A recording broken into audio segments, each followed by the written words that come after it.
Bounce around the park, James, and don't spare the horses.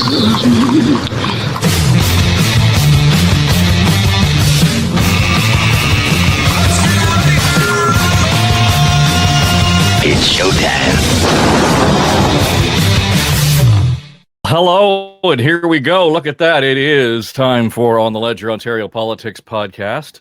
And it's an off week at the legislature. I sent a note around to the crew saying it's kind of a quiet week. And then we compiled a list of this is a ton of crap going on. So we'll get to the stories around the table this morning. Tim Hudak is here, partner at Counsel Public Affairs, former leader of the Ontario PC Party. Keith Leslie is our political commentator from CHTV, and Kathleen Wynne, the former premier of Ontario. But before we start anything, oh dear, two notable birthdays this week. Not happy birthday.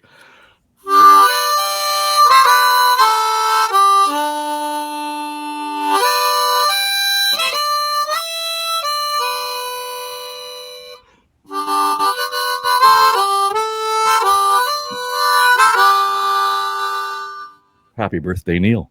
80 years old. All right. Neil Young, November the 12th. Thank you for the last 60 of them. So it's just. And I said two notable birthdays because Neil happens to share his birthday with my 5-year-old grandson, James Thomas. So there you go. It was a big week at our house. I had a laugh, though. I don't know if you saw they were having a gathering at Massey Hall this week to mark Neil's 80th birthday, and Jim Cuddy was sort of spearheading this, and they were all talking about how they're going to go and sing Neil songs, etc. And somebody asked him, well, are you going to play with Neil? And Neil didn't show up for this thing, but he said, we probably would never play again, ever.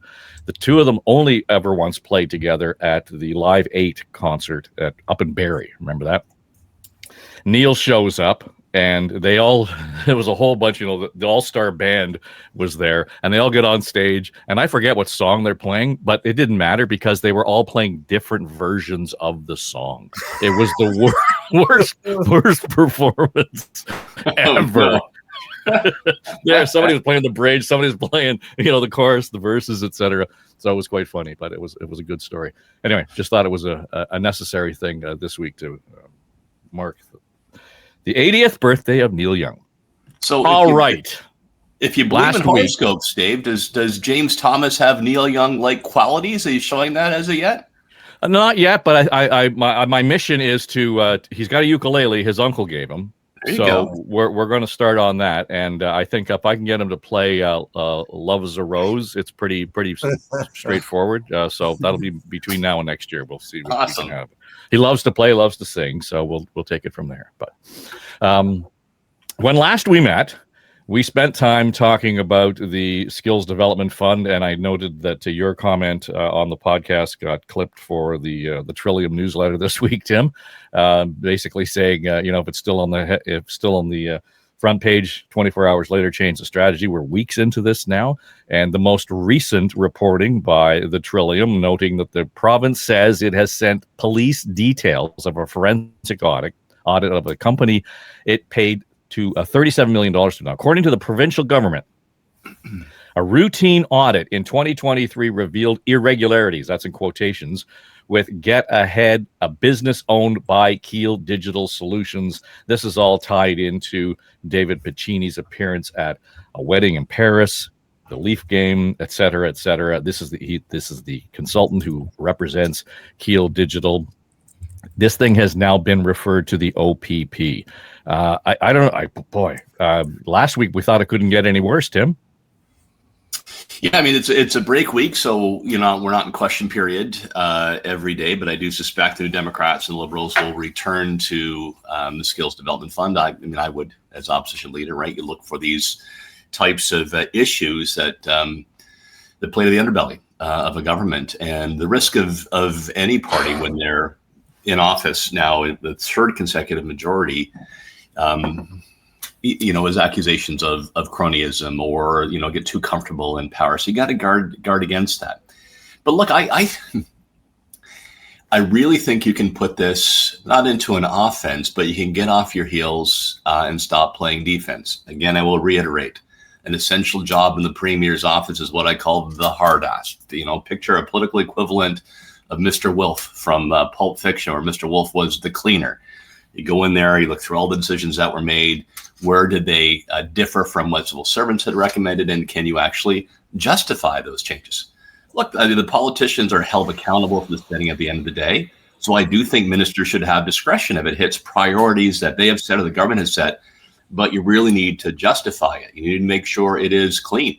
And if there are issues of malfeasance like is alleged in the story around the OPP investigation, then you go after those. You go after those hard. Sadly, a fund that large has been around for so many years, can be a target-rich environment. You really got to de-risk it, and you need the cleaner in there to clean it up. Yeah, Keith, the final one of the lines in the story, the results of the audit received last week recommended that the matter be referred to the OPP. So this is actually happening outside of political offices. Absolutely, and that's what needs to happen in these sorts of situations. My fear is, of course, we've seen other things referred to the OPP, and then they wait a year and hand it off to the RCMP, or nothing ever comes of it. So I don't know what's going to come of this. The government is very vulnerable here, it seems to me. I mean, just the appearance of the cash for access it just seems a straight line, and it's a circular economy with those same recipients and donating back to the PC party. This particular one, though, the minister himself, the labor minister, who oversees this fund and who picks the winners and losers, essentially, not the civil servants. The criteria are ignored, and the lower rating applicants are being approved and getting tens of millions of dollars in this particular case. The minister is so closely tied to this company, the lobbyists for this company. The appearance is just really, really bad at this point. There's just no two ways about it. The minister should be forced to resign, but even if he is, and I think this is why Premier Ford is sticking with him, it won't resolve the overall issue. The government's going to have to explain their criteria, explain why they ignored the higher rated applicants to go to these lower rated applicants who all appeared to have either hired lobbyists that were former staffers at Queen's Park for the Progressive Conservative Party, or still have ties to the government. So the government's got a lot of explaining to do here. But in this particular case, where it's been referred to the OPP, the government didn't have a choice here. It's not like the government referred it. This report said this should go to the OPP. The government has to call in the police. But as I say, I'm not confident in the police turning up anything that's going to be of any help to us, at least not in time to deal with this. And, the next election is 4 years away. I'm not confident the OPP will have something for us by then. But to be clear, Kathleen, when this audit is talking about irregularities in terms of the accounting of the company that received the grant, it's not necessarily anything to do with connections to the minister. It wouldn't necessarily have anything to do with the otherwise scandal going off the side of his desk right now. Right. But I think, that Tim talked about having to make sure that these connections and the companies that you're dealing with and those relationships are with companies that are clean.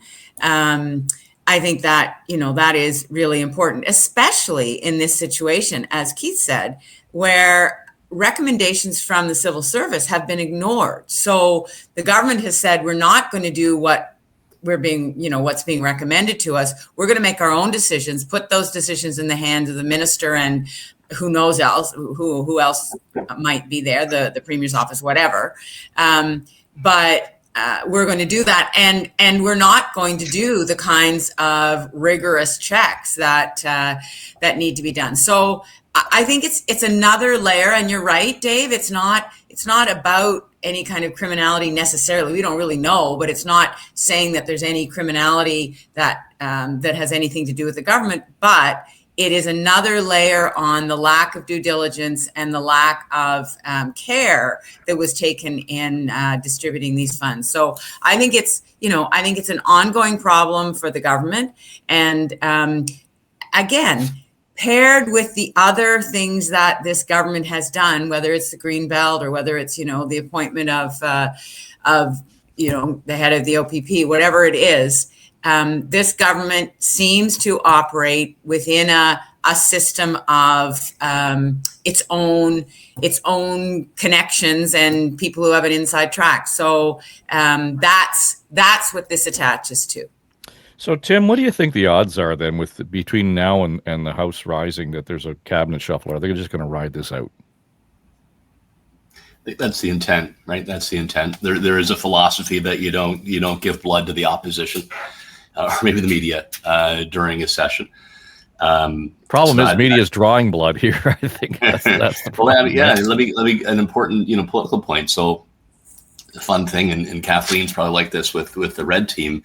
A bit of a gym rat, right? Like I've seen people on the court. I saw them, playing at a lower league and moving up to bigger, more important positions. I see who has game, and I knew David Piccini before he ran. He's a talent. Like he's next gen leader, great communicator, did a very good job in environment, was entrusted with the labor portfolio as well. You think of who would be a leadership candidate down the road whenever Premier Ford decides to hang up, his gym shoes. Piccini would be on my list, and right now he's taking a lot of body blows, and that's some political talent the party needs to think about. How do you preserve that for the long run? Yeah, well, he's already damaged, though, Tim. Don't you think? I mean, I think he's already taken some blows that are going to stay with him for a very long time. That would be my assessment, and I don't know that dragging it out is going to help him. He's pretty good on his feet. He's pretty good about defending the actual fund itself and ignoring all the questions about his involvement with the companies. But he is quick on his feet, but he doesn't answer the questions. Yeah, and that just makes him sound evasive. It doesn't. I mean, yeah, he's good on his feet, but when I hear him, I don't hear him actually getting into the fabric of the jobs that are being created or the actual substance. He's good at coming up with the talking points, but I don't think that's gonna allow him to survive this in the long term, as Tim said, because I'd heard his name as potential leadership material to Tim, but I don't know. This is going to stick with him. Well, it really depends on how it's handled, going forward. And I'll go back to, as Dave mentioned, what was the headline in the Trillium. If a scandal is still on the front page 24 hours later, they need to change the strategy, and you can actually get off your heels. You can actually seize control, which is often the best thing to do for your long-term success, whether government or an individual minister, than staying on defense and keep taking the shots.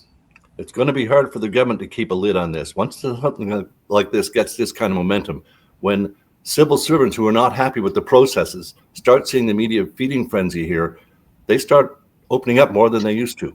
All of a sudden, there's several reporters on this. The Trillium has been leading the way for sure, and they're getting stuff that others haven't been getting. But everyone is digging into it, CTV, CBC. And I think, as I say, that there's more inclination to disclose what's going on here because of the way it's been handled. I think a lot of civil servants in particular were upset to see that the political process take over the awarding of these funds. And it's been going on for several years. Now they actually have a chance to speak to someone. They see the story's gaining traction. I think it's going to gain more traction before the session adjourns. But I do think, to Tim's point, that the Ford government will just stick it out at this point. Have you guys seen House of Dynamite? No. The new Netflix movie. It's about the prospect of nuclear war. It just reminds me of it because in the movie they're willing to give up Chicago without spoiling the show. Chicago, eh? Yeah, they're willing to give up Chicago. So in this scenario, Minister Piccini may well be Chicago for the purposes of this conversation. And I would encourage you to watch the show. It's a great, just as a cheery pre-holiday thing. It is. It really does lift your spirits. And oh, great! Sounds like it. Deb and I have always enjoyed Chicago, so get there. You better get there. Still can. It's slipping away, Tim. That's right. So last week, just as we shut down, the finance minister was up on his feet offering the economic statement for the fall and so on. And, all indications were from Minister Bethlen Falvey that, things are better than they were. But then kind of as he was playing this out, we've still got a huge a deficit that's coming in, and of course blaming the tariffs south of the border as part of the narrative. But it didn't sound quite as rosy to me on the other side, Tim, as was sort of advertised earlier in that week based on his meeting downtown.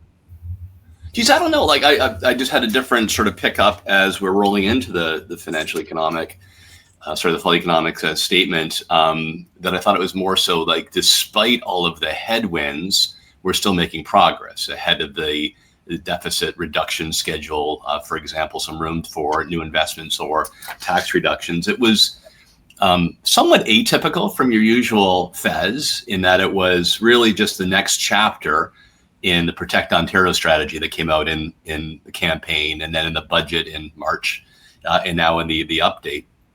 I actually was quite I'm actually quite positive about it, because I thought it was actually an effective contrast to the Carney budget. We talked about that last time around, where I don't think I'm the only one expected that we would have some sort of generational budget, like, you know, the modern equivalent of Paul Martin budget, the modern equivalent of Jim Flaherty fighting the economic recession, of the downturn in 2008, the big investments post World War II. Back to my point, you know, I think Beth and Falvey, you know, talked about how we're going to protect Ontario, how we're going to invest in our sectors, and how we'll, you know, cope with the trade wars. I thought I got the message out quite clearly. And by the way, we're sticking to plan and we're ahead of it, compared to the federal one that just seemed like an ordinary budget for, you know, exceptional times. Yeah, Kathleen, I, to Tim's point, to some degree, because they happened at the same week, the federal budget almost gave the province some cover.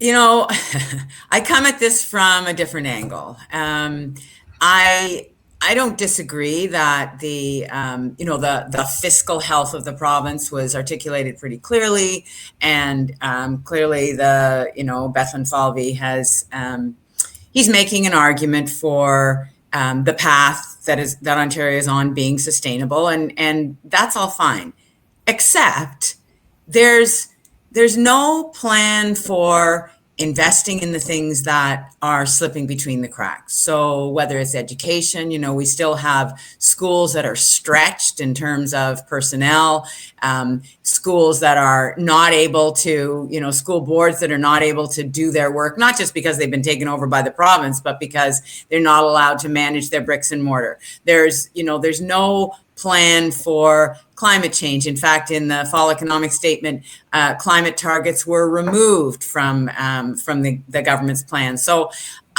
I'm fine with there being a decent fiscal plan, and I understand that we have to invest in the economic sectors, and I want us to invest in the industrial strategy that's going to allow people to transition from jobs that they are in now and find a way to sustain their families. But, you know, our economy also relies on having a strong education system. You know, our post-secondary education system, our colleges and universities are dying on the vine. They are in big trouble. They are canceling programs. They do not have what they need. They've had their funding frozen for years now. And so to suggest that we're in good economic health when we're letting those institutions that actually feed our economic health wither, it's just such short-term thinking. So I have a hard time being enthusiastic about the fall economic statement when I see these other things not being tended to. Well, one thing that was tended to, Keith, was the commitment to go ahead with the tunnel, and we're going to do a feasibility study, $9.1 million. There's all kinds of worms in this particular can just in and of itself, because at the same time, it might have been, I think it was at least Global News was reporting that, there's already been work done on feasibility, and we wanted to see that based on, the idea that we're going to do another report. The government deciding that, no, we're not going to release that, even based, there was an FOI done, Freedom of Information request. No, you can't have it. You can't see it. It's going to violate all these cabinet conventions, et cetera. The problem here for me, as I look at, another 9.1, which is not a lot of money in the grand scheme of things, but it's $9.1 million spent on trying to get the answers you want. That's the way it reads to me. Well, absolutely. If you're not releasing your first feasibility study, it's because the project was found to be not feasible, I would suspect, if you want it to be feasible. So clearly, this is a government, spending another $9 million, which, by the way, was not listed in the fall economic statement. We had to ask about it afterwards. The line that there was one line committing the government to the 401 tunnel and having the study done, but the $9.1 million came out later. We had to ask the government where the specific details in that were. The whole thing, though, the company that they're hiring to do this feasibility study is being sued by the city of Toronto for $36 million because of its design work that led to 8 months of delays on the Gardiner Expressway revitalization or rebuild. So it just looks like the government, as you say, trying to buy its way to the result it wants for a project that appears to be really just a pet project of the Premier that no one else really thinks is feasible or realistic in the long run. I mean, tunneling underneath the 401 from one end of Toronto to the other, it just seems a project that's doomed to go, gazillions of dollars over budget if it ever becomes a reality. But for now, it seems to be a good distraction for this government, spending $9 or $10 million on a second feasibility study to keep us talking about the 401 tunnel, as opposed to all the things that Premier Wynne just mentioned, the colleges, the universities, the healthcare system, all of which are starving for money. And it should be noted in this fall economic statement that the Conservatives are still spending like drunken Liberals. Revenues are up, but the deficit is up again, and the debt is going to reach $500 billion next year. That's under the progressive Conservative government who claims to be fiscally responsible. I don't know how they can make that claims, and they point to, the population has increased. Yes, but you could have done a lot better with your spending. You could have reined in a lot more or targeted more areas that really need it, including hospitals, the healthcare system overall, and education. Yeah, Tim, it's funny to me that gets the headline, this whole issue, and I realize it's a shiny thing over here. It's the squirrel for the dog for the media gallery and so on, and we're going to chase that one in terms of the dollars and cents and how silly or whatever outrage button it might push. But there were still other things, and I just I can't remember whether you're a pro tunnel guy or you're sort of on the sidelines on the tunnel, but even that, here's what we're not talking about. And today, as we speak, the Prime Minister is going to talk about all of his mega projects that they're going to sort of put on the table. Based on the reporting so far, it doesn't look like Ring of Fire is there. So to me, it would have been more likely that we would have seen far more emphasis on that provincially, because now you've got but they've got something to complain about literally at Queen's Park to say we aren't getting Ring of Fire. Might be getting the nickel mine, but we're not getting Ring of Fire. So there's an opportunity there to really pound away at something that we really do need, and they really are committed to, we really want to invest in, that the feds aren't prepared to put on the table yet.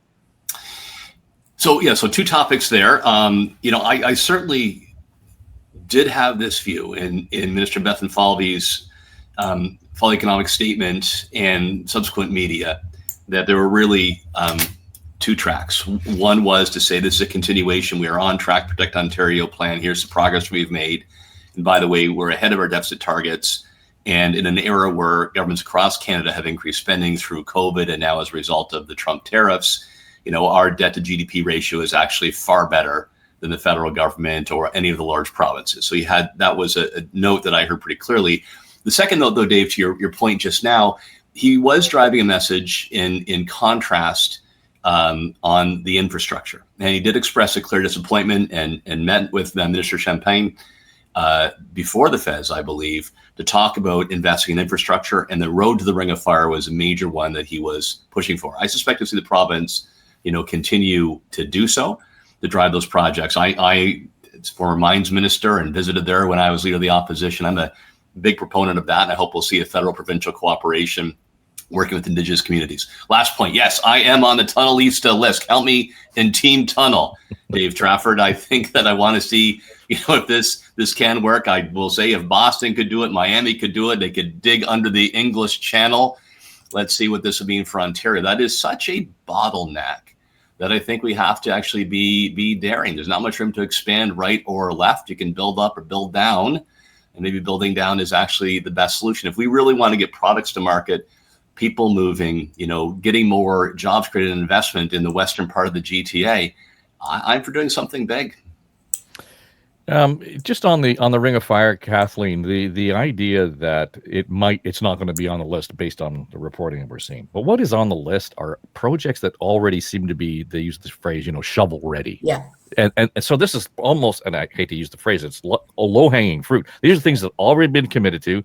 The project in Quebec, I think, has been 8 years in the consultation stages. And so these are things that are already prepared and ready to attack. Ring of Fire isn't there yet, despite us, we've been talking about it for 20 years. It's not quite there yet. So I can understand why Ring of Fire probably isn't on that list. Yeah, and that's the point I wanted to make. I mean, I think that it is smart on the part of the federal government to look across the country to where there are projects that that are ready to go or close to ready to go. The challenge with the Ring of Fire is that there are a whole lot of complications, not the least of which is finding private sector partners to actually take part in that massive project, because it's not just one thing, Dave. It's building infrastructure to that part of the province. It's extracting from the ground, and it's then processing. There are a whole bunch of components to the Ring of Fire project. So I think that the federal government would have looked at that project and thought, there's not much indication that we're ready to go. And to be fair, when this current government came into office in 2018, they really didn't pay much attention to what was going on up there. Doug Ford had said he was going to get his bulldozer out and go and build the road himself. It was years before they actually just went back and basically revitalized the deal that we had already put in place. And even that only is a deal with a couple of the First Nations. And there are 9 First Nations that are kind of encircle the actual geography, and there's no agreement on how to proceed. So I think that there are a lot of challenges with that project. I think it is absolutely predictable that the federal government would not be stepping into that at this moment. Don't you think it's interesting though, Keith? Because when we rose for the summer, we all thought, okay, Bill 5 is going to be, the hot issue, the hot button, and that Ring of Fire was going to be at the center of that fire, literally. That has come right down. I mean, we do not have the First Nations at odds with the province, not outwardly anyway. So they have seemed to, turn the boil down on that pot. Well, they're trying to reach agreements with them, and I mean, they're doing it the right way, but it's not going to be a quick process at all. These things never are. And I think that's why the Fed picked these projects. I mean, the nickel mine they did pick is 3 years into its review already. So hopefully they're going to want to narrow this down to 1 year, I think, is the thing under these national projects, 1 year, and then get them actually digging into the ground.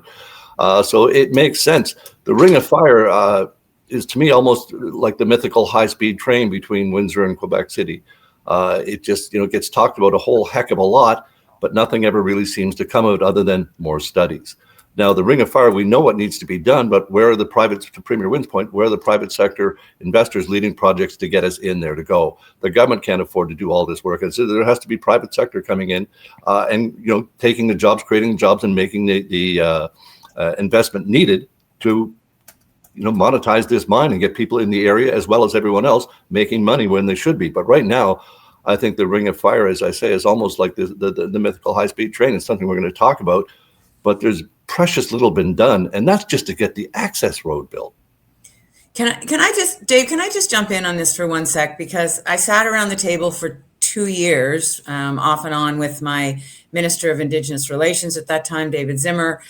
We worked with the representatives from those 9 First Nations. And one of the challenges, when you say that, that's gone quiet, I think there's a simmering challenge that is, is quiet right now because there are attempts being made, I think, to reach agreements. But here's one of the big issues, and that is that when you're talking about building infrastructure into the north, into communities like this, you can't just talk about building the road or digging the mine. And Tim, you will know this. I mean, you have to be able to also talk about how are we going to deal with the social issues that communities are dealing with, because the economic issues, and Dave, from your work in the north, you know that the economic issues are not separate from child welfare and from poverty and from housing. And so all of those other issues, including things like jurisdictional purview over permitting, all of that has to be part of the conversation. So it makes it complex. And the First Nations are not,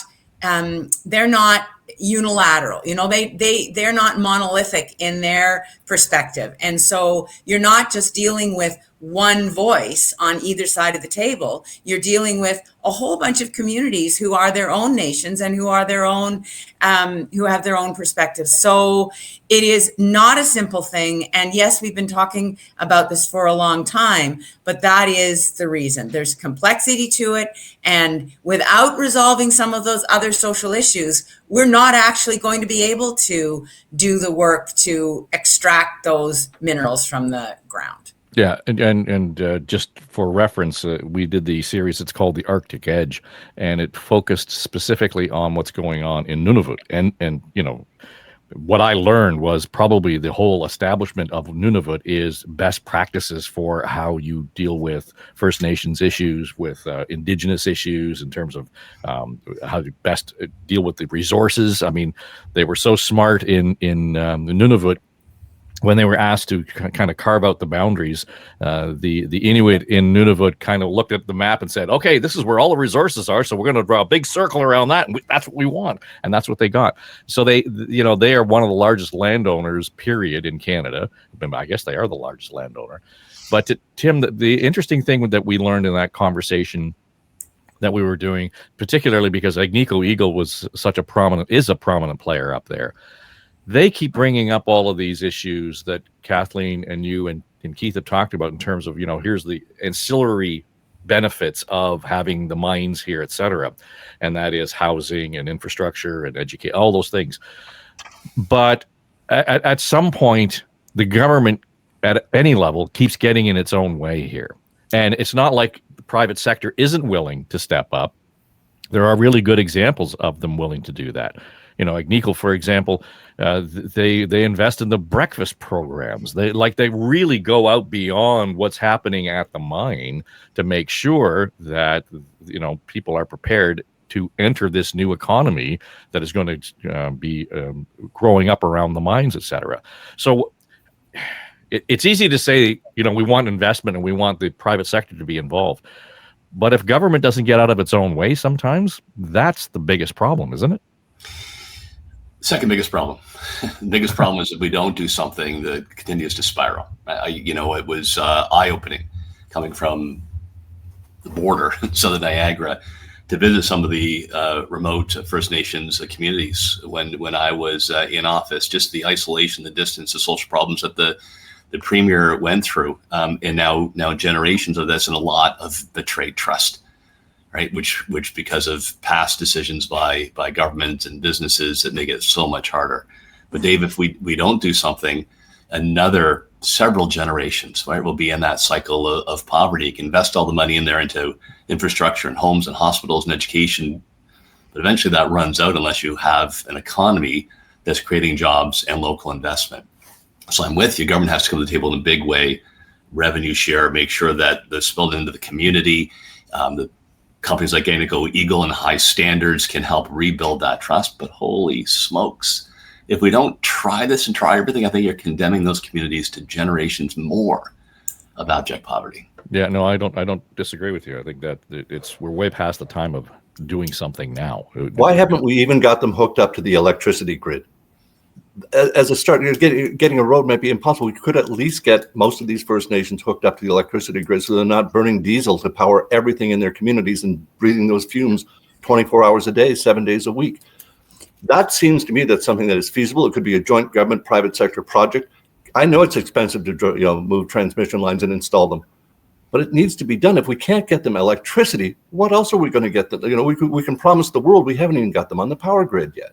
But there are examples of projects, Keith, where First Nations groups have equity in the power delivery. So that actually is the answer, I think, when you're talking about all of these things, is how do we make sure that First Nations have an equity share of whatever the project is. I was talking to a guy who was at a gala for an organization whose board I'm on in Northwestern Ontario, and in BC, that's a given. Those are table stakes in terms of equity share. And I think actually that's what the federal government is going for. When you look at the conversations that they are having around these projects, that First Nations need to be, if not equal, certainly real partners in these endeavors. And I hope that those are the conversations that are going on between the provincial government and Indigenous groups around the province, because I really believe, to Tim's point, that's what will be the sustainable economic, that will give you sustainable economic viability going forward if the First Nation is actually part of the benefiting from the project. Yeah, the project that I saw up in Paganchicum was the Wate Power Project, and that was the first one. I think there were 17 at the time, 17 First Nations that were Perfect example. finally connected, and it's Indigenous owned, Indigenous managed. Now, I gather over the years there's been some challenges there, but hey, it's real life, and that's it was a good model. At the time. The challenge, though, Keith, is that it's so freaking far away. You still deal with the issues of remoteness, trying to drive in. Paganchicum is a fly-in community, so it's not like we can just literally or figuratively flip a switch and put them on the grid. The effort to do that is monumental. Absolutely, and it's probably easier to bring the power in from Manitoba than it is from Southern Ontario, or wherever we're going to generate. It's huge. The distances, people have no fathom of it. I've talked to any Canadian that's driven across the country. They drive across the prairies and they think, geez, we did that fairly quickly. And they hit Ontario, and 2 days later, they're still driving. That's what happens when we get to the north. The distances are so great that it does pose huge challenges. And that's why there's so many First Nations involved in the area, because the distances are so great. But all of it involves just massive challenges. And yes, it's going to be hugely expensive, but we've known we needed to do this for decades now, and we've made practically no progress on it. As you say, there's some projects, and the equity stake for the First Nations seems almost a no-brainer. I mean, it has to be included in any negotiations that are going to go on, I would think, at this point. But the overall spending here is going to be massive, and it needs to be done on a long-term plan. But there's literally no plan to hook them up to the electricity grid at this point, unless they get these smaller projects going, and that's a good start. But we need to get them actually on the grid. And as I say, it might have to be Manitoba's. Well, and that's not a problem. I mean, I know the Escalates story is they're talking about Nunavut and Manitoba having that kind of connection too, right? So yes, it's cross-border, it's transformational, it's generational. Those are the big projects that we've got to kind of be looking at. Sorry, Tim. No problem. It's just it's fun how it's rewarding how stories continue and you sort of pop in and out of them. So when, as Northern Minister, Keith's absolutely right. And we supported projects for electrification along the James Bay coastline, removed First Nations communities from diesel and gave them a predictable and affordable, option for power. We're actually now doing some of that work with Council Public Affairs and supporting First Nations communities. That feels good. It's not me doing all the work, but just to be involved with this project that can make a difference for people in the remote parts of our province. I'll throw here's the wild one, because I can say these things now with no consequence whatsoever, right? I think there's potential for a small modular reactor in Northern Ontario, which then can bring affordable power from Ontario to support mining and resource projects and to support Indigenous communities. I know there'll be some controversy with that, but maybe that's a solution that's not too far away. Yeah, well, when I was up in Iqaluit back in the spring, that was a major conversation around the modular nuclear energy, and it was interesting to see where you think that, well, everybody up here is so worried about the environment, and they're very worried about the environment, but at the same time, you can't have an economy without electricity and energy. So at some point, it made sense. And relatively speaking, we can get into the whole argument as to how clean nuclear is relative to the carbon footprint and all that kind of thing. But you've got to have it on the table, Kathleen. I think you just have to have it on the table. Nuclear? Yeah. So, Tim, you'll appreciate this. So I was at the Mamiwe Wet'suwet'en Gala last night, which is the organization that's associated with the Kenora Chiefs Advisory, and Greg Rickford, the minister, was there, and it was a great event. And Reza Maridi was there, my former colleague, who, for people who don't know, Reza is a nuclear physicist, and I can tell you there's a lot of excitement about nuclear power in Ontario right now, and small nuclear reactors. I mean, that's what's being talked about. So, any power source is going to have a footprint, right? And so I think there's going to have to be a whole range of solutions. And I certainly am in the camp of you can't rule anything out at this point. Yeah, we could do a whole show on district heating, right? Yeah. No, seriously. I mean, you talk about the footprint and everything else, but that's for another show. If you want reference to that, check out our forestry podcast. Sorry, Keith. No, it's because I remember in the 1990s when you and I were both involved with the Radio Television News Directors Association, I was going across the country and telling the different news directors that the nuclear industry was repositioning itself as green. And the laughs I would get when I said that were just, the nuclear is not green with the waste. The waste is a whole separate issue that the world seems to have agreed. We're going to slowly find our own ways of dealing with this. But nuclear power itself, I think, has a large acceptance amongst many, many people now. And especially in situations like Tim just said, if we can put a small nuclear reactor, modular reactor in Northern Ontario, that's a game changer. I know these things are billions of dollars, but that's a game changer overnight once the grid comes off that. Holy cow. So it's a great thing to have. But portraying nuclear energy as green was 30 years ago a pretty big sell, but they managed. Well, I've still got Helen Caldicott's book on my bookshelf, and of course, there's just a mushroom cloud on the cover of it, and that just becomes so ingrained in people's association with nuclear. But you're right; I think we're getting past that, especially our generation, Dave. Oh, for sure. I'm saying our. I'm not talking to Tim. You're a different generation, but you're other Tim. for baby boomers, that mushroom cloud and those concerns are real. But most people don't realize that the reason, we were able to get to over 90% clean electricity grid in this province is that we had a 40+% base load of nuclear. Otherwise, we wouldn't have been able to do that, even with shutting down all the coal-fired plants. So I think there's a new kind of perspective on how we're going to prevent pollution and allow everybody to have clean electricity at the same time. It came up earlier, Kathleen, when you brought it up with the whole education matter, and how we're spending and focusing on it. The minister almost looks like he was doing the tour this week and dropping in on various boards, etc. There is all kinds of concerns among parents and among interest groups that whatever new education bill is going to come out, it's going to make it more difficult for parents to have their say, have any kind of involvement in their schools. Tim, earlier in the week, there was a committee meetings at TDSB, and disability advocates defied the Ford government's ban on live streaming these meetings. The minister apparently told them that they shouldn't be live streaming these meetings. We want to go ahead without it. If you want to show up, by all means do that, but they're not going to live stream.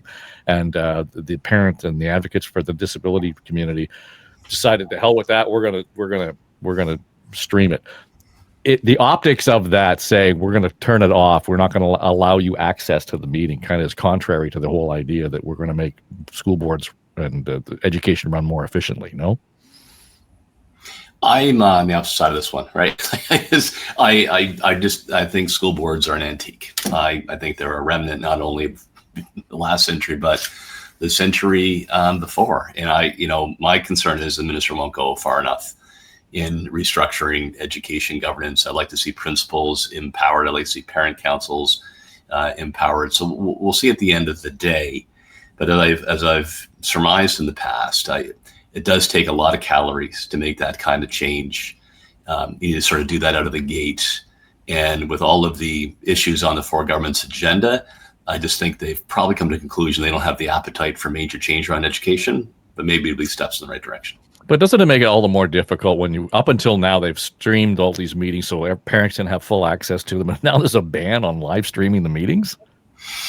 I don't think this is some sort of permanent decision that there be no streaming of meetings at all. I think the motive of Minister Callander is actually to increase parental involvement, to have greater accountability. There's been too many stories of trustees or boards with a track record of making bad decisions, almost always negative publicity. So I think that's where the minister wants to go. I know they're working through the cabinet process in terms of how much reform they will put on the plate. I think there'll be some. I hope for more down the road. Keith? I would rather hear Kathleen Wynne speak on this. She's the only one of us that's been a trustee. She's got a better argument back to Tim than I do on this. Dave is assiduously avoiding coming to me on this. I'm letting her bat clean up here. Exactly. She's the Alejandro Kirk in this lineup. Well, let me just say that banning the streaming does not, despite Tim's assertion, help increase participation in the system. It just doesn't. Come on. If you say it's a relic from 2 centuries ago, well, now let's bring it in the 21st century and at least let streaming so that more people can be involved. That seems to me to be very counterintuitive. let people know what's going on. I mean, you want to be open and transparent. The government is claiming that. Why on earth would you stop streaming or try and stop, advocate parents from streaming? It seems self-defeating at this point. I mean, why would you do that when you're trying to make reform and changes? The more informed people are about the changes you want to make, the easier it is to me to sell them. Now, I'll turn it over to Premier Wynne. Yes, pass the baton. So there are so many things to say about this, but let me just try to boil it down. Bill 33 that's in front of the legislature right now will centralize, if it's passed, which it will centralize way more authority with the minister. So that's the first kind of step. And to Tim's point, it doesn't go the whole way in terms of getting rid of school boards. That's something that the minister has mused about. I think what's going on right now around the province, and I completely agree with you, Dave, that and Keith, that shutting down the streaming of meetings, it does not indicate that there is an appetite for more access for parents. I have had calls from trustees who, they're not supposed to be going to public meetings. They're not supposed to be speaking out on education issues, even though they are still doing the work. They are still going to their schools. They are still talking to parents, but they have no official authority right now in the 5 boards that have been taken over by the province. So I think, what we're seeing is the undermining of that local accountability, which was the whole point. That was the whole point of bringing in Bill 33. The reality is that in the Education Act, the minister already has the authority to take over a board if there's a fiscal problem. And we actually expanded the Education Act to allow for the supervision of a board if there was a dysfunction that was there. So there wasn't really any need to further centralize and remove the guardrails on the minister's authority. But here, I'm just gonna leave that and just pull out the theme here, because the other issue that I'm very worried about right now is conservation authorities. And the connection there is that this government is very interested in debilitating these local institutions. And that is of huge concern to me. You may not agree that school boards, every decision that school boards have made, or every decision or advice, piece of advice that conservation authorities have given has been good. But the reality is that those are the organizations that are close to the ground, that know what's going on in their community. And if conservation authorities are going to be taken from, I think it's 36 to 7, yeah, that their ability to do the work on water source protection and land use planning, that's going to be diminished. If the school boards are removed, or the power is all given to the minister, their ability to make good decisions and to be able to feed local information into the provincial government is going to be removed. So there's a theme here in terms of centralizing power with the provincial government, disregarding those local voices.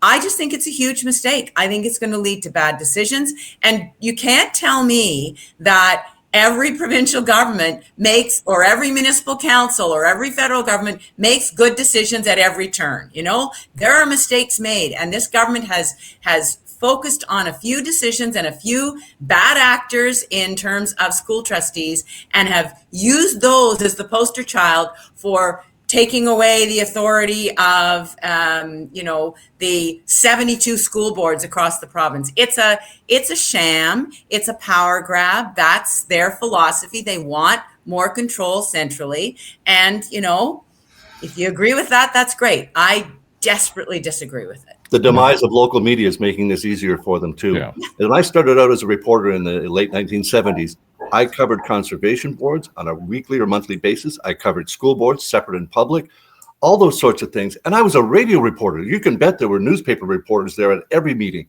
They're gone now. And here's a government going, 27 or 32 conservation authorities down to 6 or 7.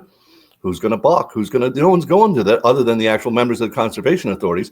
But they do important work. I mean, I learned this very early on in my career. No, don't build in the floodplain, because we've had that problem before. The very basic stuff, but they have very important input to have. And this is just a way of reducing public input to the government, public feedback. I mean, there's just no two ways about it. You're reducing the power of the conservation authorities, creating, 7 out of 32. And the same thing, I think, with the school boards. We're seeing the government literally trying to take away the voice of the public so that the minister can have more power and exercise their own thing without much opposition.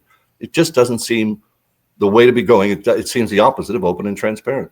Yeah, although on the conservation authority side of things, I didn't realize that there was that much overlap with all the municipalities in terms of it, and they talked about something like half the municipalities are under 2 conservation authorities. So I can see where the planning issues on one side of the street and the planning issues on the other side of the street might get, conflicting to some degree, depending on the degree of the worry or concern.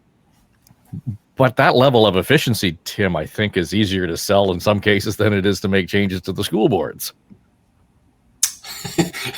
I still have school boards near the top of my list. I did. I did have conservation authorities on my list as well during my time as PC leader, and I see some of that. It's interesting to see things that I had talked about. Some come to fruition, some don't. But doing something about the overlap between conservation authorities and municipalities, and making sure the conservation authorities, are true to the original mandate around watersheds, as opposed to getting into planning and inconsistent, rules across the province that did hobble, affordable homes, for example. So I am, quite encouraged to see a microscope coming on conservation authorities, making sure they stick to the plan.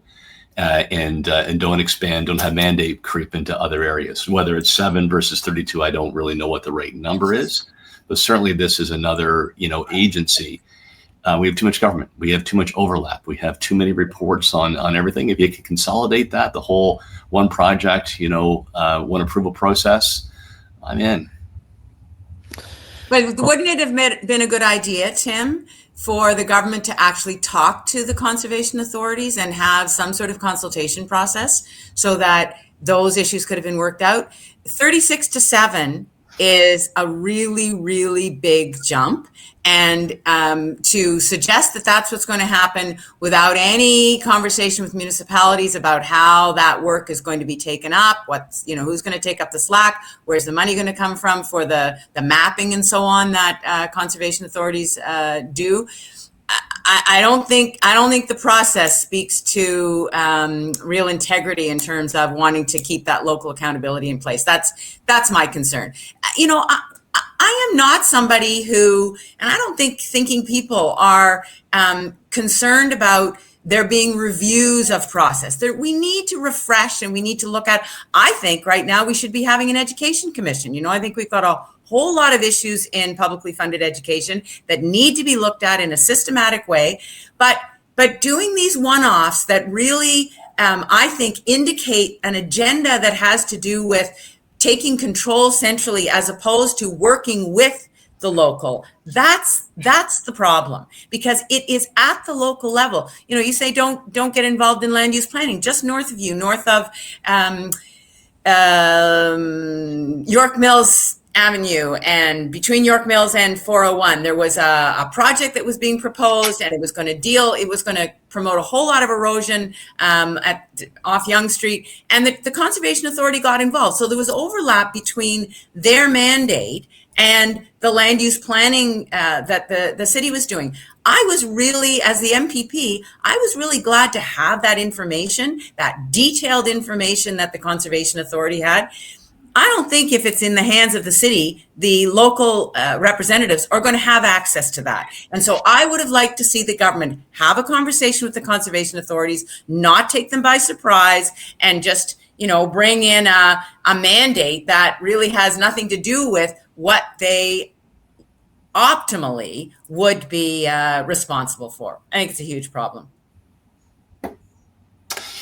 Look, the Premier has said that we've never had a perfect government, and is always right with all of their decisions, the exception of St. Hazel McCallion, who never made a mistake in her entire career.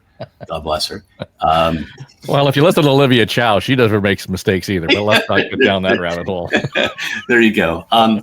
So, I suspect, and I would hope that there's a lot more process and working with conservation authorities and municipalities. But I will tell you, and again, I may have missed a beat or two on this issue, but I certainly over time recall a lot of frustration from municipalities of conservation authorities exceeding their mandate, bracket creep, getting more activist than following science.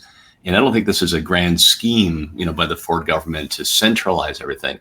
They're reacting to genuine issues, and hopefully, they'll land it accordingly. But you're not going to suggest they're actually using evidence to make this decision, are you? Oh, I think so. Yeah, I mean, whether it's evidence on the 37 to 6, sort of the count is, I don't have enough insight into boundaries. But I just remember, countless examples from municipalities, from builders, from, chambers of commerce, where local conservation authorities had gone way beyond their mandate to frustrate growth projects and drive up costs. It wasn't about watershed. It was more about activism, and the inconsistency in things like setbacks, did hobble our growth and frustrate other levels of government. I think the province is reacting to that. Mm-hmm. All right. Well, let's leave it there, and we'll get all excited because everybody's back in their chairs next week. So we'll see how much of this actually plays out with fodder for the next round on the ledge. Tim Hudak, Kathleen Wynne, Keith Leslie, thanks for being here. And just a programming note. Yes, our friend John Wright, normally in the chair around the table. It's one of the most stressful things in the world. It's moving day at his house. Oh no. Yeah. So we hope everything goes well. And prayers for John. yeah, exactly. Thoughts and prayers for sure. All right. Well, that'll do it for us. Thanks for joining us. And this is On the Ledge, your Ontario Politics podcast. Two things. If you're watching on YouTube, make sure you subscribe to the channel. And if you're listening on the podcast apps, iHeart, Spotify, Apple, wherever it happens to be, just click follow and away you go. You can always leave us a comment on any one of the platforms, and it's interesting to see what the feedback might be. So also, if you're in the Windsor and Toronto areas, we're on the radio on the weekends on News Talk 1010 and AM 800 CKLW. So again, the radio show is an edited show. It's not the complete show. So for those of you listening and watching right now, way to go. Hang in there. All right. Enjoy your weekend. I'm Dave Trafford. This is On the Ledge, your Ontario Politics podcast. Pay no attention